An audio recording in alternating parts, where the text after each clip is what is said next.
Good afternoon and welcome back to Stories with Don. I hope you had a good long weekend. But we're back now and we are continuing to read The Silver Chair, part of the Chronicles of Narnia by C.S. Lewis. And today we are on chapter 13 and it is entitled Underland Without the Queen. All felt that they had earned what Scrub called a breather. The witch had locked the door and told the Earthmen not to disturb her, so there was no danger of interruption for the present. Their first business was, of course, Puddleglum's burnt foot. A couple of clean shirts from the prince's bedroom, torn into strips and well greased on the inside with butter and salad oil off the supper table, made a fairly good dressing. When this had been applied, they all sat down and had a little refreshment, and discussed plans for escaping from the underworld. Rillian explained that there were quite a lot of outlets by which one could get to the surface. He had been taken out through most of them at one time or another, but he had never gone out alone, only with the witch, and he had always reached these outlets by going in a ship across the sunless sea. What the Earthman would say if he went down to the harbor without the witch and with 3 strangers and simply ordered a ship, no one could guess. But most likely they would ask awkward questions. On the other hand, the new outlet, the one for the invasion of the overworld, was on this side of the sea and only a few miles away. The prince knew it was nearly finished. Only a few feet of earth divided the diggings from the outer air. It was even possible that it had now been finished. Perhaps the witch had come back to tell him this and to start the attack.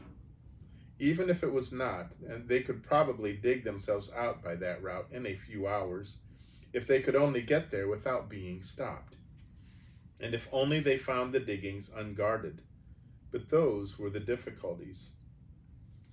"If you ask me," began Puddleglum, when Scrub interrupted. "I say," he asked, "what's that noise?" "I've been wondering that for some time," said Jill. They had all, in fact, been hearing the noise, but it had begun and increased so gradually that they did not know when they had first noticed it. For a time it had been only a vague disquiet, like gentle winds or traffic far away. Then it swelled to a murmur like the sea. Then came rumblings and rushings. Now there seemed to be voices as well, and also a steady roaring that was not voices. "By the lion," said Prince Rillian, "it seems this silent land has found a tongue at last." He rose, walked to the window, and drew aside the curtains. The others crowded round him to look out. The first thing they noticed was a great red glow. Its reflection made a red patch on the roof of the underworld thousands of feet above them, so that they could see a rocky ceiling which had perhaps been hidden in darkness ever since the world was made. The glow itself came from the far side of the city, so that many buildings, grim and great, stood up blackly against it. But it also cast its light down many streets that ran from it toward the castle. And in those streets something very strange was going on. The closely packed, silent crowds of Earthmen had vanished. Instead, there were figures darting about by ones or twos or threes. They behaved like people who did not want to be seen, lurking in shadow behind buttresses or in doorways, and then moving quickly across the open into fresh places of hiding. But the strangest of all, of anyone who knew gnomes, was the noise. Shouts and cries came from all directions. But from the harbor there came a low rumbling roar which grew steadily louder and was already shaking the whole city. "What's happened to the Earthmen?" said Scrub. "Is that them shouting?" "'Tis hardly possible," said the prince. "I never heard one of the rascals so much as speak with a loud voice at all in all the weary years of my bondage. Some new devilry, I don't doubt." "And what is that red light over there?" asked Jill. "Is it something on fire?" "If you ask me," said Puddleglum, "I should say that was the central fires of the earth breaking out to make a new volcano. We'll be in the middle of it, I shouldn't wonder." "Look at that ship," said Scrub. "Why, it's coming on so quickly. No one's rowing it." "Look, look," said the prince. "The ship is already far this side of the harbor. It is in the street. Look, all the ships are driving into the city. By my head, the sea's rising. The flood is upon us. Aslan be praised, this castle stands on high ground, but the water comes on grimly fast." "Oh, what can be happening?" cried Jill. "Fire and water and all those people dodging about the streets." "I'll tell you what it is," said Puddleglum. "That witch has laid a train of magic spells so that whenever she was killed, at that same moment her whole kingdom would fall to pieces. She's the sort that wouldn't so much mind dying herself if she knew that the chap who killed her was going to be burned or buried or drowned 5 minutes later." "Hast hit it, friend Wiggle," said the prince. "When our swords hacked off the witch's head, that stroke ended all her magic works, and now the deep lands are falling to pieces. We are looking on the end of the Underworld." "That's it, sir," said Puddleglum, "unless it should happen to be the end of the whole world." "But are we just going to stay here and wait?" gasped Jill. "Not by my counsel," said Prince. "I should save my horse Coal-Black and the witch's Snowflake, a noble beast and worthy of a better mistress, which are both stabled in the courtyard. After that, let us make shift to get out to high ground and pray that we shall find an outlet. The horses can carry 2 each at need, and if we put them to it, they may outstrip the flood." "Will your highness not put on armor?" asked Puddleglum. "I don't like the look of those," and he pointed down to the street. Everyone looked down. Dozens of creatures, and now that they were close, they obviously were Earthmen, were coming up from the direction of the harbor, but they were not moving like an aimless crowd. They behaved like modern soldiers in an attack, making rushes and taking cover, anxious not to be seen from the castle's windows. "I dare not see the inside of that armor again," said the prince. "I rode in it as a movable dungeon, and it stinks of magic and slavery. But I will take the shield." He left the room and returned with a strange light in his eyes a moment later. "Look, friends," he said, holding out the shield toward them. "An hour ago it was black and without device, and now this." The shield had turned bright as silver, and on it, redder than blood or cherries, was the figure of the lion. "Doubtless," said the prince, "this signifies that Aslan will be our good lord, whether he means us to live or die. And all's for one for that. Now by my counsel we shall all kneel and kiss his likeness, and then all shake hands with one another, as true friends that may shortly be parted. And then let us descend into the city and take the adventure that is set us." And they all did as the prince had said. But when Scrub shook hands with Jill, he said, "So long, Jill. Sorry I've been a funk and so ratty. I hope you get safe home." And Jill said, "So long, Eustace. I'm sorry I've been such a pig." And that was the first time they had ever used Christian names, because one didn't do it at school. The prince unlocked the door, and they all went down the stairs, 3 of them with drawn swords and Jill with drawn knife. The attendants had vanished, and the great room at the foot of the prince's stairs was empty. The great doleful lamps were still burning, and by their light they had no difficulty in passing gallery after gallery, and descending stairway after stairway. The noises from outside the castle were not so easily heard here as they had been in the room above. Inside the house all was still as death and deserted.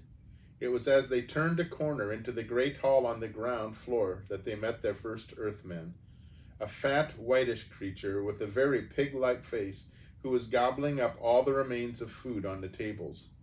It squealed, a squeal also very like a pig's, and darted under a bench, whisking its long tail out of Puddleglum's reach in the nick of time. Then it rushed away through the far door too quickly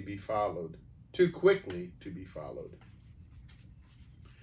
From the hall there came out into the courtyard Jill, who who went to a riding school in the holidays, had just noticed the smell of a stable, a very nice, honest, homely smell as it is to meet in a place like Underland, when Eustace said, "Great Scott, look at that!" A magnificent rocket had risen from somewhere beyond the castle walls and broken into green stars. "Fireworks?" said Jill in a puzzled voice. "Yes," said Eustace, "but you can't imagine those Earth people letting them off for fun. It must be a signal." "And means no good to us, I'll be bound," said Puddleglum.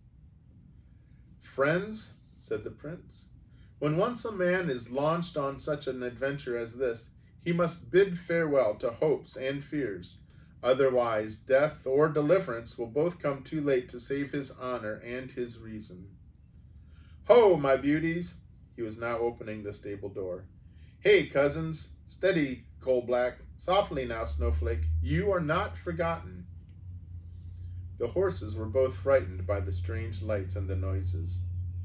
Jill, who had been so cowardly about going through a black hole between one cave and another, went in without fear between the stamping and snorting beasts, and she and the prince had them saddled and bridled in a few minutes. Very fine they looked as they came out into the courtyard, tossing their heads. Jill mounted Snowflake, and Puddleglum got up behind her. Eustace got up behind the prince on Coal-Black. There was a great echo of hoof. They rode out the main gateway onto the street. "Not much danger of being burnt, that's the bright side of it," observed Puddleglum, pointing to their right. There, hardly 100 yards away, lapping against the walls of the houses, was water. "Courage," said the prince. "The road there goes down steeply. The water has climbed only half up the greatest hill of the city. It might come so near in the first half hour and come no nearer in the next 2. My fear is more of that." And he pointed with his sword to a great tall earthman with boar's tusks, followed by 6 others of assorted shapes and sizes, who had just dashed out of a side street and stepped into the shadow of the houses where no one could see them. Here's a picture of that.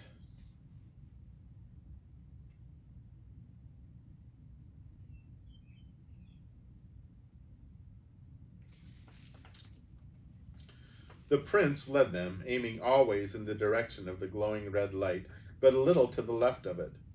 His plan was to get round the fire, if it was a fire, onto high ground in hopes that they might find their way to the new diggings. Unlike the other 3, he seemed to be almost enjoying himself. He whistled as he rode and sang snatches of an old song about Corin Thunderfist of Archenland. The truth is, he was so glad at being free from his long enchantment that all dangers seemed a game in comparison, but the rest found it an eerie journey. Behind them was the sound of clashing and entangled ships and the rumble of collapsing buildings. Overhead was that great patch of lurid light on the roof of the Underworld. Ahead was the mysterious glow, which did not seem to grow any bigger. From the same direction came the continual hubbub of shouts, screams, cat-calls, laughter, squeals, and bellowings, and fireworks of all sorts rose in the dark air. No one could guess what they meant. Nearer to them, the city was partly lit up by the red glow, and partly by the very different light of the dreary gnome lamps. But there were many places where neither of these lights fell, and those places were jet black. And in and out of those places the shapes of earthmen were darting and slipping all the time, always with their eyes fixed on the travelers, always trying to keep out of sight themselves. There were big and little faces, huge eyes like fishes' eyes, and little eyes like boars. There were feathers and bristles, horns and tusks, noses like whipcords, and chins so long that they looked like beards. Every now and then a group of them would get too big or come too near. Then the prince would brandish his sword and make a show of charging them. And the creatures, with all manners of hootings, squeakings, and cluckings, would dive away into the darkness. But when they had climbed many steep streets and were far away from the flood and almost out of the town on the inland side, it began to be more serious. They were now close to the red glow and nearly on a level with it, though they could still not see what it really was. But by its light, they could see their enemies more clearly. Hundreds, perhaps a few thousands, of gnomes were all moving toward it. But they were doing so in short rushes, and whenever they stopped, they turned and faced the travelers. "If your Highness asked me," said Puddleglum, "I'd say those fellows were meaning to cut us off in front." "That was my thought too, Puddleglum," said the prince, "and we can never fight our way through so many. Hark you, let us ride forth close by the edge of yonder house, and even as we reach it, do you slip off into its shadow. The lady and I will go forward a few paces. Some of these devils will follow us, I doubt not. They are thick behind us. Do you, who have long arms, take one alive if you may, as it passes your ambush. We may get a true tale of it, or learn what it is their quarrel against us." "But won't the others all come rushing at us to rescue the one we catch?" said Jill in a voice not so steady as she tried to make it. "Then, madam," said the prince, "you shall see us die fighting around you, and you must commend yourself to the lion. Now, good Puddleglum." The Marshwiggle slipped off into the shadow as quickly as a cat. The others, for a sickening moment or so, went forward at a walk. Then suddenly from behind them there broke out a series of blood-curdling screams, mixed with the familiar voice of Puddleglum saying, "Now then, don't cry out before you're hurt, or you will be hurt, see? Anyone would think it was a pig being killed." "That was good hunting," exclaimed the prince, immediately turning coal-black and coming back to the corner of the house. "Eustace," he said, "of your courtesy take coal-black's head." Then he dismounted, and all three gazed in silence while Puddleglum pulled his ketch out into the light. It was a most miserable little gnome, only about 3 feet long. It had sort of a ridge, like a coxcomb, only hard, on the top of its head, little pink eyes, and a mouth and chin so large and round that its face looked like that of a pygmy hippopotamus. If they had not been in such a tight place, they would have burst into laughter at the sight of it. "Now, Earthmen," said the prince, standing over it and holding his sword point very near the prisoner's neck, "speak up like an honest gnome, and you shall go free.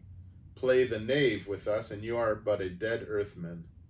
Good Puddleglum, how can it speak while you hold its mouth tight shut?" "No, and it can't bite either," said Puddleglum. "If I had the silly soft hands you humans have, saving your highness's reverence, I'd have been all over blood by now. Yet even a Marshwiggle gets tired of being chewed." "Sirrah," said the prince to the gnome, "one bite and you die. Let its mouth open, Puddleglum." "Wee-wee!" squealed the Earthman. "Let me go, let me go. It isn't me. I didn't do it." "Didn't do what?" said Puddleglum. "Whatever your honors say I did do," answered the creature. "Tell me your name," said the prince, "and what you Earthmen are all about today." "Oh, please, your honors, please, kind gentlemen," whimpered the gnome. "Promise you will not tell the Queen's Grace anything I say." "The Queen's Grace, as you kill her," said the prince sternly, "is dead. I killed her myself." "What?" cried the gnome, opening its ridiculous mouth wider and wider in astonishment. "Dead? The witch dead? And by your honor's hand?" It gave a huge sigh of relief and added, "Why, then, your honor is a friend." The prince withdrew his sword an inch or so. Puddleglum let the creature sit up. It looked round on the 4 travelers with its twinkling red eyes, chuckled once or twice, and began. And that is the end of that chapter. Well, we'll pick it up again tomorrow. We have 3 chapters left, just enough to get us through this week, and we'll find out what happens. In the meantime, I hope that you stay well, that may God bless you. Goodbye.